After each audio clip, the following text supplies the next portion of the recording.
More Tales Told by a Dubliner by Turlough Conmee. Story number 1. Pray you never see his face.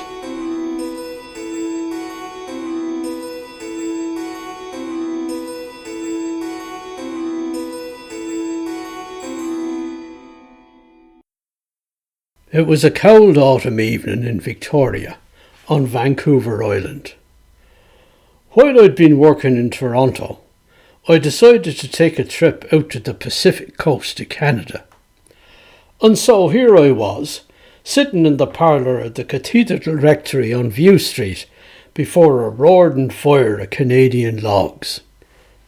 Opposite me, in his armchair, sat me host, Monsignor Handley, the rector of the cathedral. He was an old priest of the Vancouver Island diocese who came from the same part of the world as myself. I had met him as he was shaking hands with the congregation in the porch of the church after Mass, and of course we had remarked on our similar speech patterns, leading to the conclusion that we were both Dubliners born and bred. I had quite a few chats with him after that, mostly about the old country, of course. He hadn't been back for 20 years and more, so I was able to fill him in on a few things. On the other hand, he told me his hobby was history, and he was studying the archives of the Vancouver Island diocese in hopes of writing a book about the early bishops. Now, the archives in question were in Victoria, but sometimes he went down across the American border to see the archives in Portland, Oregon. This had to do with the origins of the diocese, he explained. In the 1840s, when the first missionaries came, they were placed under the rule of a vicar apostolic with his seat in Portland. When Monsignor Handley heard that I knew French from school, his enthusiasm knew no bounds. He told me that the early bishops and priests had been Belgians or French Canadians, and so most of their correspondence was in French, and he himself wasn't able to read it. So I ended up helping him with reading and summarising these letters. There was quite a few of them. He had them all neatly photocopied, and I must say it was fascinating to read how these old missionaries saw things out here on the west coast at the time. Now, this particular evening, I had joined Monsignor Handley for an evening's discussion of the letters I had been reading, and the old priest had promised to tell me an interesting story to round out the session. As an obliging guest, I had brought him a bottle of John Jameson's whisky from Dublin, and his eyes lit up when he saw it. "A drop of the crater will go down well tonight," he said. After our discussion, the pile of letters, photocopied from the archives, lay on a chair and on the rectory carpet. The old Monsignor had put a few more logs on the fire to keep it going, and he poured us each a fresh glass of John Jameson's. He sat again in his armchair and took a long sip of the whisky. He looked meditatively into the fire. The leaping flames illumined his head of grey hair and his glasses, which gave him a studious air. "I told you I'd tell you a story," he said slowly. "It has to do with all of this." He gestured towards the scattered pile of papers. "And God help me, 'tis no word of a lie." I was startled by his sudden seriousness. I raised my glass. "Your very good health, Monsignor," I said. He raised his glass mutely in return. "In fact, it has to do with Bishop Sagers. Now, you already know a fair bit about him," he said, gesturing to the pile of papers again. "Aye," I said, "that was a bishop in the 1880s. He came out here from Belgium to work on the missions. The Belgians were great missionaries. A very zealous missionary he was too. He preferred being out among the Indian tribes than being stuck in Victoria as bishop." Monsignor grinned. Charles Jean Séguer was his name, or Karel Jan Zegers in his native Flemish. "That's him all right," said Monsignor, "the very man. He was a great one for evangelising new tribes and building mission churches for them. When he was bishop, he was always itching to get away up the island, up the coast, even to Alaska. He was interested in Alaska because the Tsar of Russia had sold it to the Americans, and it was opening up. To Western missionaries, I mean. The Russian Orthodox had already been and tried their hand at it." "Aye," I said. "I saw that enthusiasm about Alaska in the last letter there is from him in the collection." I glanced through the pile of papers. "Aye, in 1886 he was writing to a friend, another missionary, telling him he was planning a missionary trip to Alaska. He wanted to convert not only the Indians, but the Eskimos as far north as he could find them. And then I remember he said a funny thing. He said that it had long been foretold that when the gospel had been brought to the farthest ends of the earth, it would mean the end of time, the day of judgment. So if a missionary like him could convert the Eskimos nearly up to the North Pole, who knows, he said, maybe that would do it, the end of the world. Now, isn't that a queer one?" Monsignor nodded. "By the way," I said, "there don't seem to be any more letters from him to anyone after that. Did he go?" "He did," said Monsignor, "and that may well have been the last letter he ever wrote. For he went up to Alaska and never came back. Or at least, he came back in a coffin." We both sat back in our chairs and sipped at our whiskies. The logs crackled on the hearth. The autumn wind moaned outside. Monsignor began his tale. In September of the year 1886, Bishop Segers began his journey from Victoria up the Pacific coast to Alaska.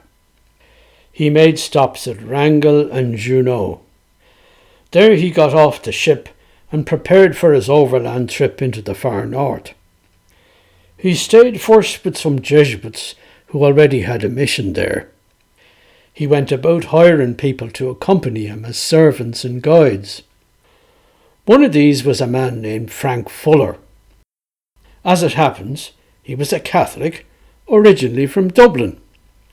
It seems he was a bit of a queer fella.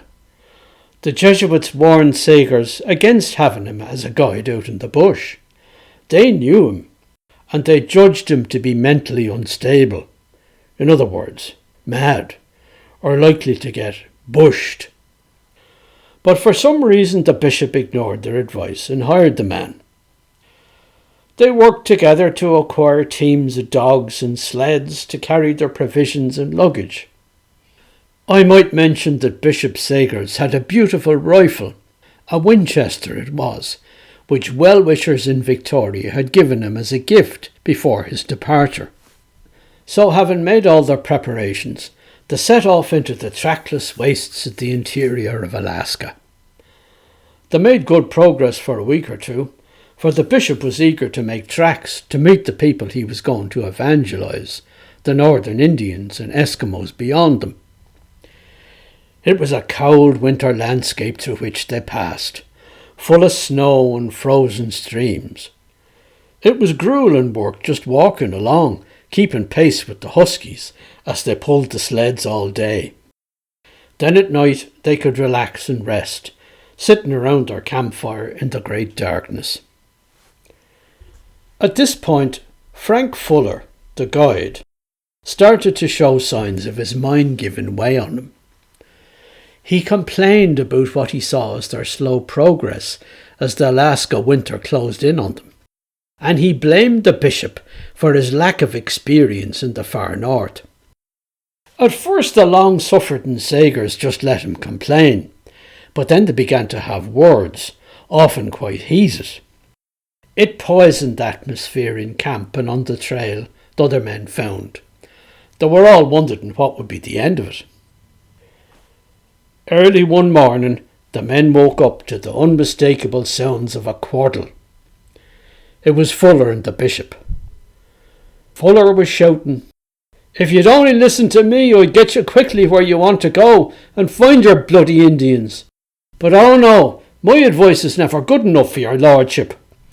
I've guided into the Alaska interior these past 10 years, and I've never lost a man, but brought them out again. You haven't been further north than Victoria in your life, and you think you know the country better than I do. You're going to bring us all to perdition. Well, you won't bring me." "You are mad, Fuller," the bishop told him equally loudly. Quite mad. I have known it for a while. You must pull yourself together. You can continue to be a guide, for we need you. But carry on like this, and you destroy us all." The men emerging from their tents saw the bishop, already dressed in his greatcoat, bend down to pick up his mitts, which had fallen to the ground in the heated altercation. Profiting by this distraction, Fuller seized up the bishop's rifle, which was standing at the entrance of his tent. By the time Sager stood up again, Fuller had the Winchester pointed at him. "Fuller," he cried, "don't be a fool. For God's sake, put that down." But it was too late. The men heard 2 shots ring out in the early morning stillness, and the bishop slumped to the ground, his life's blood already oozing on the snow. There were shouts of alarm everywhere now. Some of the men tackled Fuller and wrested the rifle from his grasp.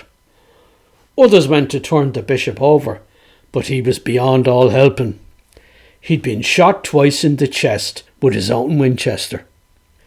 Without being able to say another word, he was dead in a matter of minutes. What were they to do now? The expedition couldn't go on without its leader. There was no point. On the other hand, some of them knew of an American outpost some few days distant. So they decided to make for that. They made Fuller their prisoner. He seemed listless and apathetic now, and offered no resistance. They decided against bringing all their supplies or the body of the bishop. They left him there in his tent, and the camp was deserted of any living man as they made their way to the Americans. At the outpost, they handed Fuller over to the forces of the law. Some of the detachment went back with them to the deserted camp in the wilderness to recover the body of Sagers and the remaining supplies and effects. They brought back the bishop's body to the coast. Fuller was also sent down there to stand trial for murder. Eventually, they found him guilty but insane, so they couldn't hang him. On the other hand, there was no lunatic asylum in all Alaska that they could send him to, so they sent him to prison for a 10-year sentence.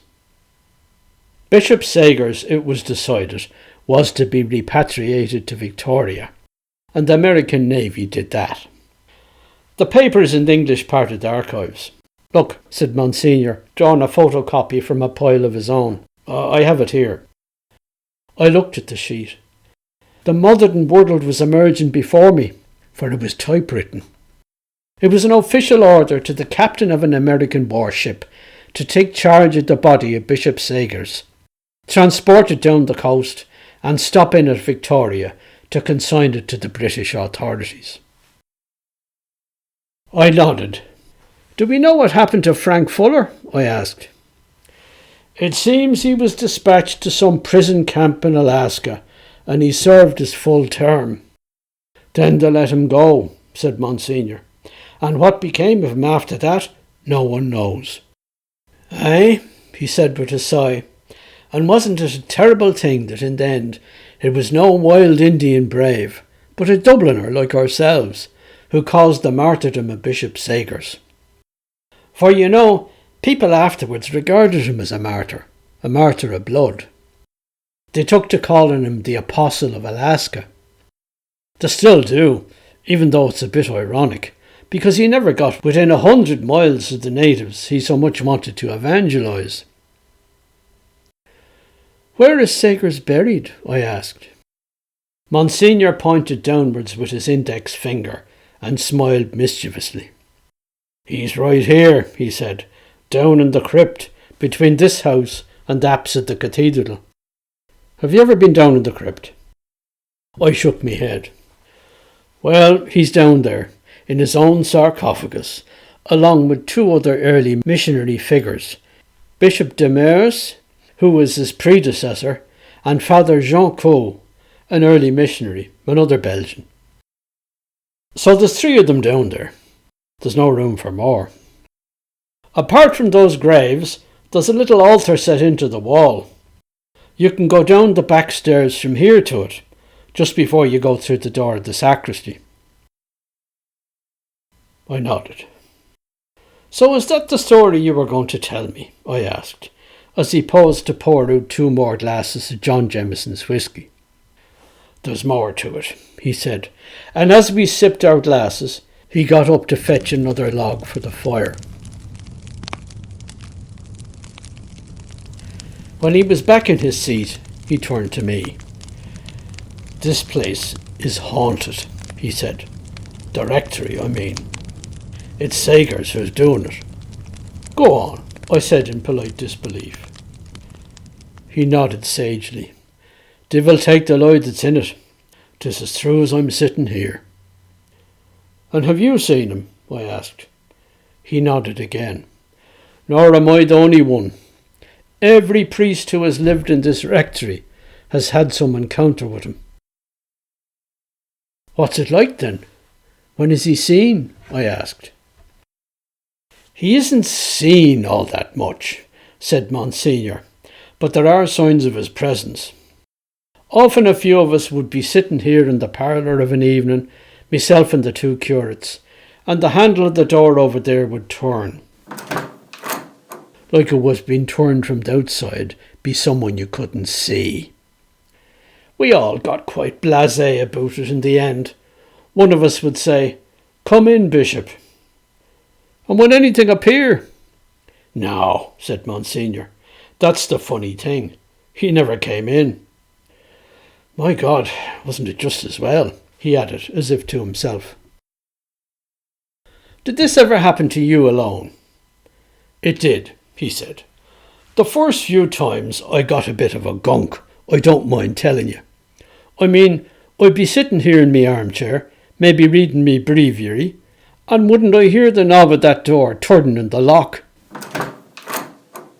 Or maybe the door would swing open a bit, as if a gust of wind from somewhere had blown it open. But after a while, like every other priest who's lived here, I got used to him. Sure, he doesn't mean any harm, and he couldn't do you any harm, except maybe give you a fright." "Has anyone actually seen him?" I asked.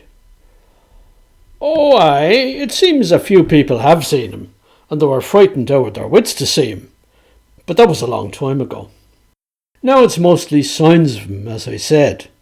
He's been seen or heard that way all up through the house. Upstairs, where the priests have their private rooms, they hear footfalls on the landings, and the stairs creak.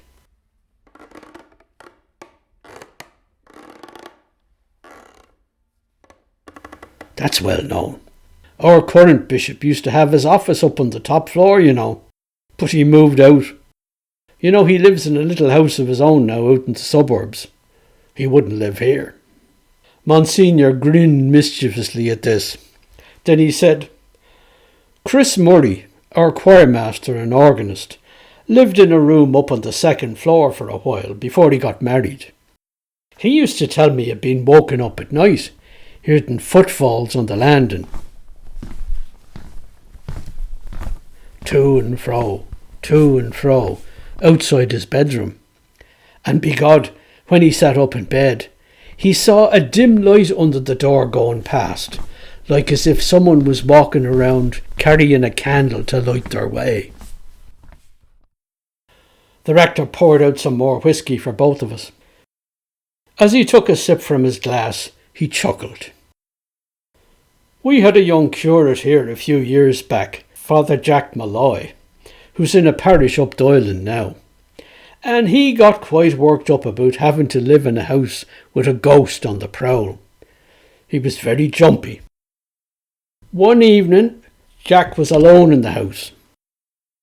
This story was told to me by Jim O'Brien, the teacher at the school. Now Jim came in to collect a few papers, and he had a key to let himself in. He didn't know there was anybody home. He went about his work quietly though. But then he heard Jack Malloy walking from the sacristy into the parlour here. He realised that Jack hadn't heard him come in and didn't know he was there. So the young blackguard decided to play a trick on him. He crept into the lift, which was on the ground floor. Now you know that lift out there in the hall that we have, though I doubt if you've ever been in it. Still, it does work.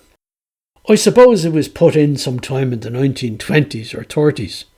It's a real antique. Anyway, Jim got in, and didn't he press the buttons to go up to the top?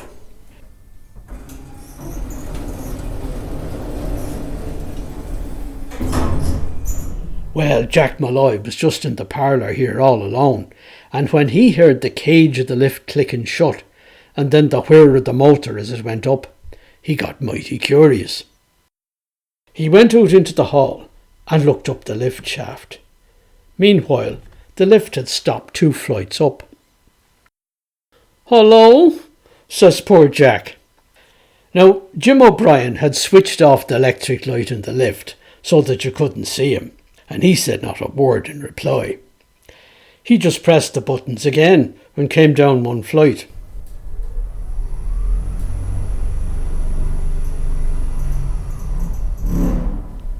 "Who's there?" said Jack very anxiously now, and of course got no reply. After a while, and another "Who's there?" from below, Jim pressed the buttons again and went back up to the top floor.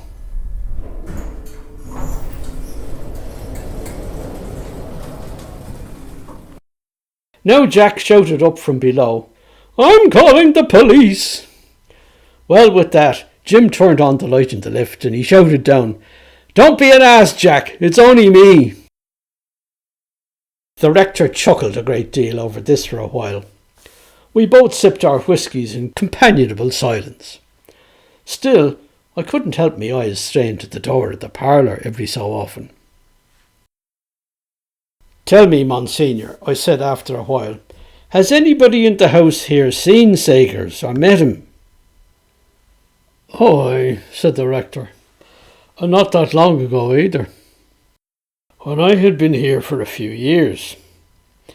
We had a grand housekeeper at the time, Mrs. Grady, a very sensible down-to-earth woman she was, from the north of England. Well, she saw him, and I'll tell you how it happened. One day Mrs. Grady was down doing something in the cellars, which are beside the crypt. She took a shortcut to get to the back stairs, which led her through the crypt. All was quiet there, as you'd expect, with daylight shining down from above. She walked past the 3 graves, and then she stopped in surprise.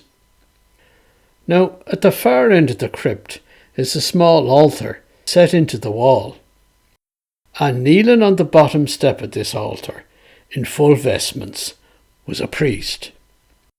He had his back to her, but she was sure it was none of the cathedral priests that she knew. However, not wishing to disturb him when he was obviously saying his own private mass, she tiptoed past and went quietly up the back stairs. Troubled by what she had seen, or puzzled anyway, she went to look for me and found me in the parish office. "Who was the strange priest saying mass in the crypt?" she wanted to know. "There's no priest saying mass in the crypt," I told her. But she insisted that she'd seen him, so there was nothing for it but to go downstairs and investigate. When we got down to the crypt, it was deserted. There was no sign of any priest's investments kneeling at the altar. Myself and the two curates were sure it was Sagers she had seen, though we didn't say that to Mrs. Grady, for she'd got a terrible gunk as it was, poor woman. "So what does it all mean?" I asked. "Why is Sagers haunting the cathedral crypt and the rectory, and him dead 100 years? The rector drained his glass of whisky. "Well," he said with a sigh, "I suppose in all that time he hasn't found peace. His soul can't be at rest." "Why not?" I asked. "What's bothering him?" "He went up to Alaska because that was where he wanted to be. But his whole life's work, as he saw it, was suddenly cut short. Be murder, and not martyrdom at the hands of some Indian brave he was trying to convert, but one of his own. Be this Frank Fuller, a Dubliner, God help us." "So why doesn't he haunt the wilderness of Alaska?" I persisted. "Why does he haunt the cathedral rectory here, if this is not where he wants to be?" "No one can be sure of things like that, not one of the living," replied Monsignor gravely. "Sure, none of us can pierce the veil and see through to the other side. If you ask me, though, he haunts this place because it's the place he doesn't want to be, so he's restless here. Yet his body is buried here, so he's bound to the place in some way. He's not happy." "There must be more to it than that, if you'll allow me to say so, Monsignor. I'm just thinking about that last letter to his friend, where he talks a lot of fanciful nonsense about bringing about the end of the world, the end of history, be bringing the gospel to the North Pole. It may be that on the other side he realised what vanity was behind his whole project and repents of it now." "You might have something there," said Monsignor. "But what a sentence he got!" I exclaimed. "Or what a sentence he laid on himself. Frank Fuller got 10 years for murder. Sagers has got 100, by the look of it." The rector only nodded. "Is there anything anyone here can do for him?" I asked. "As a matter of fact, there's something in the works," said Monsignor with a grin. "Next year is going to be 1986, the 100th anniversary of Sagers' death. There will be a commemoration. Our current bishop is going to invite 2 other bishops from neighbouring dioceses to take part. At the end, the idea is that they'll go down into the crypt and do a special prayer service for him." "You mean an exorcism, like?" "Well, no, not quite," said Monsignor. "He doesn't do any harm, apart from haunting the rectory and frightening us out of our wits." He grinned. "But they're going to say prayers that he may find peace and eternal rest, as he should." "What are the chances, do you think?" I asked. The old rector looked into the firelight. 100 years is a long time," he said gravely now, "but we'll hope for the best." The fire was burning low. The whisky bottle was empty. I told the rector I'd have to be getting home. He rose to accompany me to the door. As he opened the door of the parlour, I shuddered involuntarily, and once we were out in the dark hall, I glanced in the corners and up the staircase with a feeling of dread. But for the moment, I heard no footfalls or creaking stairs.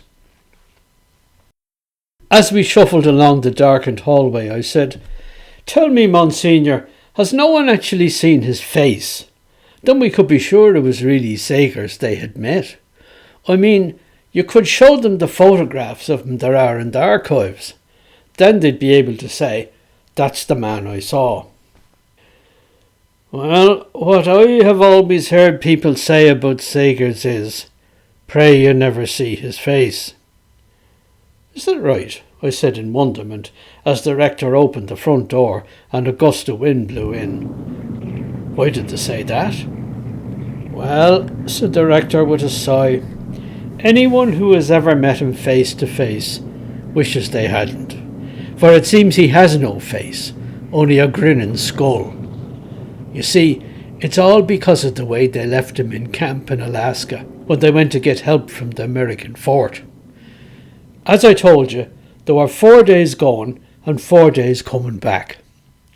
They found the body as they expected, dressed in his greatcoat and perfectly preserved in the snow and ice. But they were horrified to discover that his whole face was gone and the skull was left bare. It had been eaten away by rats.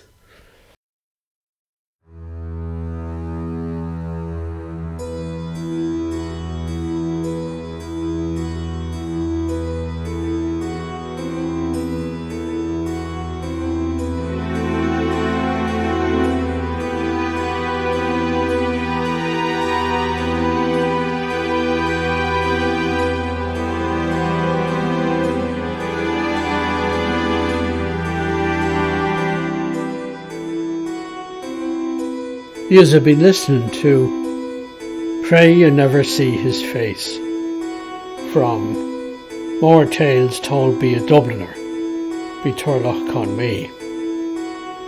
If yous enjoyed the story, don't forget to like, subscribe, share and comment. And so, until next time.